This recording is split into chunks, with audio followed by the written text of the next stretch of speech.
Georgia's Democratic gubernatorial candidate Stacey Abrams campaigns in Atlanta. AP photo John Bazemore, file, by Jennifer Rubin. Jennifer Rubin, opinion writer reporting from a center-right perspective. Email bio follow opinion writer October 23 at 2:30 p.m. A Hollywood political group ATTN, in conjunction with Voz Boricua, has put out a new ad seeking to increase turnout among Puerto Rican voters residing in the states. Puerto Ricans don't live in another country. We live in America. At Rosia Perez-Clin and at the Irregular. Made in partnership with Voz Boricua. pic.twitter.com WZMD0BFVNN, ATTN, at attention, October 18, 2018. This is part of a larger effort by Democrats to turn out irregular voters in the midterms. It's a gamble, of course, but as with all voters, if you don't ask for their votes, you aren't going to get as many.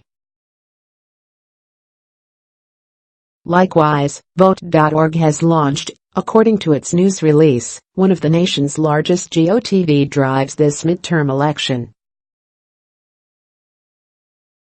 This 501c3 nonpartisan group has purchased over 2,500 billboards in 17 metro areas across 9 states, and will be running over 1,200 full-page ads in college newspapers via Flytetisk, which will reach 14.5 million students, faculty, and staff, texting more than 11 million people nationwide, partnering with organizations such as Nextdoor, the Neighborhood Social Network, and Lyft to give people more access to the polls, and more. The theory is that focusing on low-propensity voters normally missed by campaigns and political parties can expand the electorate by increasing participation among non-white voters, first-time voters in 2016 and young voters.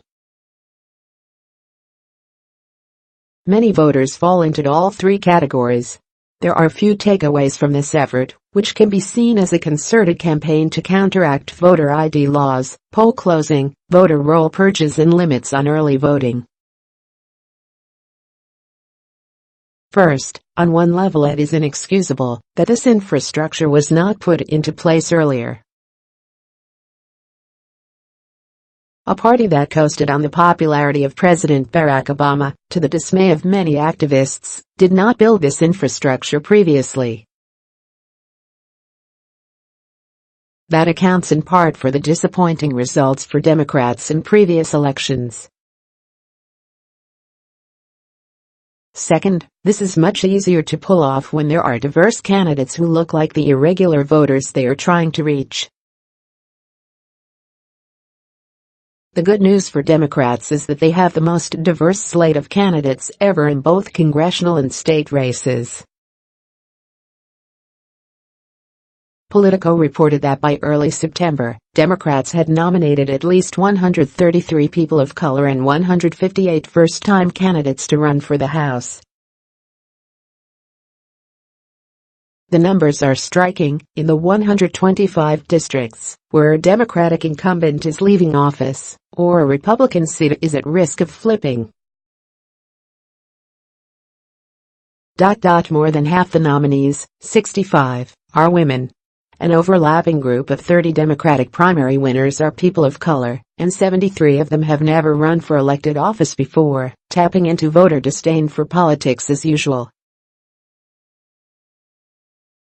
Likewise, in gubernatorial races, beyond high-profile candidates such as Stacey Abrams in Georgia and Andrew Gillum in Florida, there is Michelle Lujan Grisham, D., in New Mexico, who was the first Latina woman elected to Congress from the state, Paulette Jordan, D., in Idaho, who would become the first Native American governor if elected, Hawaii Republican Andrea Tupola, who is of Seminole and Native Hawaiian descent, and Lupe Valdez, D., in Texas, the Post reported. Finally, if Democrats are going to commit to expanding the electorate, this will have to be a multi-year effort. A substantial increase in low-propensity voters may not be evident for years, but with Republicans maximizing the white vote and working to make voting more difficult for many voters, Democrats have no choice but to try to counteract these trends.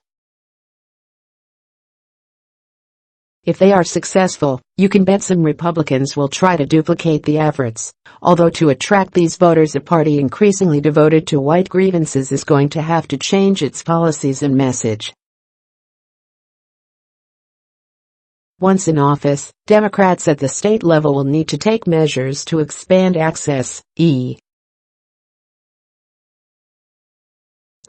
automatic registration, voting by mail. The fatalism that some groups simply won't vote has to end.